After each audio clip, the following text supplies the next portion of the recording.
My name is Marc Blatstein, and in 2002, I too was indicted and convicted of a felony and lost my medical license. To call this a life-altering event, like all of you are going through, is an understatement. But with work and after release, I was able to get my medical license reinstated in full in 2010. And so my takeaway or my comment or my lesson here is that prison's temporary. Eventually, you're going to go home. And while it may be premature as you are at the beginning of the process today, right now, before you get into the pre-sentence interview, it's important for you to have a personal written narrative, well written and edited by someone who knows what needs to go into it, because this is your story, your autobiography from childhood till today, and what caused you to get involved in this event and break the law. And that is critical because judges want to know this.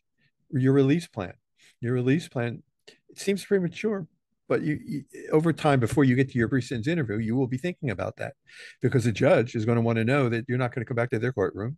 They're going to ask you in some shape or form, do you have a plan? What is your plan? Do you have anything you want to say? Whatever the question is, it's an opening for you to share with the judge your allocution, which is a verbal conversational review of your narrative and how you got involved and what happened, and your plan to not repeat the, the criminal ways, if you will, of what you did, and that where you've accepted responsibility and have remorse for the victims you've harmed. There's a lot here, but all of it is very, very important, and the judges want to know.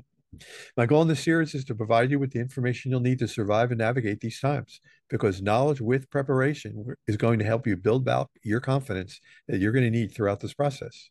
You may have heard that the Department of Justice and FBI have been asking questions. Possibly they've come to your home, they've sent you a letter. At this time, at this point, their case against you is mostly complete, where they have approaching a 98% conviction rate. So delaying to take the next step is definitely at your peril. What does that mean? You need to you need to hire a federal criminal defense attorney who practices in federal court, because federal court operates much differently than state courts. But hiring this team doesn't mean that they just have experience. You want to see that they have a proven track record of successfully defending cases like yours. Further, you need to be comfortable with this, with your lawyers, because if it's not a good fit for you, ultimately the only one is you need to be comfortable enough to tell them, you know, your deep darkest secrets. Help them know who you are, because the choices you make today are going to impact you tomorrow. Should you have questions, please do not hesitate to call and consider engaging my services at 240-888-7778. This is your life and your future. I've been through the process and I'm attempting to make yours smoother.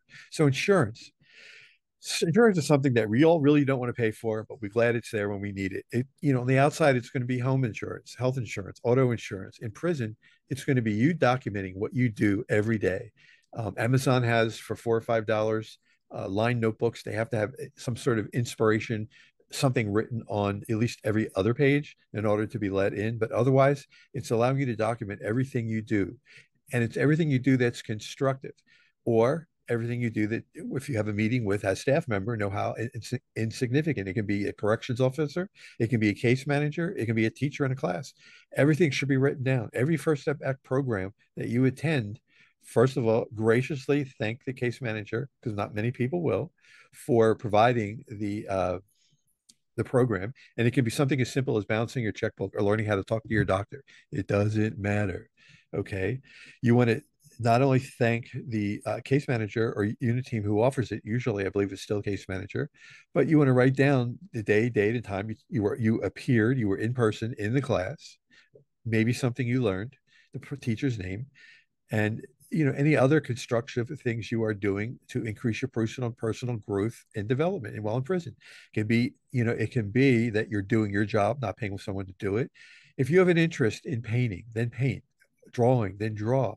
If there's another sort of, if you have an interest in a vocational trade or specific education, there's a program there for that. Try and get into the program, or to do that job. For example, HVAC, you need your GED, but if that's what you want to learn before you get out, this is a perfect time and place to do it. If you're not sure, then have a pre-planned list among family and friends, so that not one person is sending everything to you, so that you can get books to read from Amazon. Softback books, they're cheap, and it can be on anything that is relevant, nonfiction. It can be history, philosophy, it can be the arts, it can be People sell self-improvement books. An endless list of types of books or categories. Just read or paint or do something, because eventually these could lead into a career when you leave. You're not going to know this when you start. And developing a routine so that you are doing these things every day on a set routine, just like you have on the outside, be it school or a job. You need to have a routine there. Why? Because if you're challenged or disciplined, and how are you going to defend yourself? Your documentation in this daily journal, if you will, of yours can be your only defense if you're going to be disciplined or you're challenged, saying, well, you didn't appear at this First Step Back program 10 months ago. And you can pull out this book and say, yes, I was there. To engage my services, and should you have your question or to have any questions answered, give me a call today. My phone number is 240-888-7778. This is my personal cell phone, so I answer and return all calls. You can also get all the information for free through my website at pprsus.com. That's P as in Paul, P as in Paul, R as in Robert, S as in Sam, US.com, otherwise known as Physician Pre-Sentence Report Service. I hope that this has been helpful, and I appreciate you tuning in. Have a good day.